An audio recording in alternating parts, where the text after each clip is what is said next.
कराची से खबर दें आपको, जिसके इलाके कुरंगी मुर्तजा चौरंगी के करीब फैक्ट्री में आग लग गई है। फायर ब्रिगेड की 4 गाड़ियां आग बुझाने में मसरूफ हैं। इसी से मुतालिक मजीद मालूमात हम हासिल करेंगे। बिलाल नसीर ने हमें ज्वाइन किया।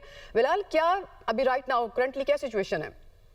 जी बिल्कुल, ये कोरंगी मुर्तजा चौरंगी की के करीब जो है एक पापड़ की फैक्ट्री में जो है वो अचानक आग भड़की है, जिसमें इब्तदाई तौर पर 2 फायर ब्रिगेड की गाड़ियां जो है वो मौके पर भेजी गई थी, जिसके बाद आग की शिद्दत को देखते हुए चीफ फायर ऑफिसर का कहना है कि मजीद 2 गाड़ियां भेजी। अब 4 गाड़ियां जो है वो आग पर काबू पाने की कोशिश कर रही हैं। काम का कहना है कि तमाम अफराद को निकाल लिया गया और कोशिश की जा रही है कि आग पर जल्द अज जल्द काबू पाया जाए।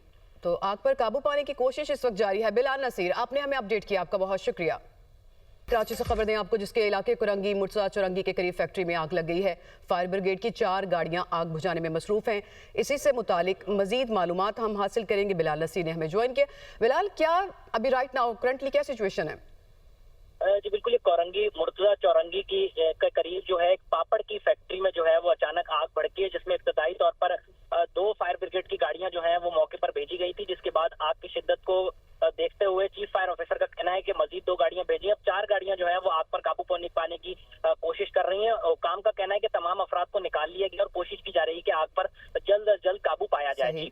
तो आग पर काबू पाने की कोशिश इस वक्त जारी है। बिलाल नसीर, आपने हमें अपडेट किया, आपका बहुत शुक्रिया।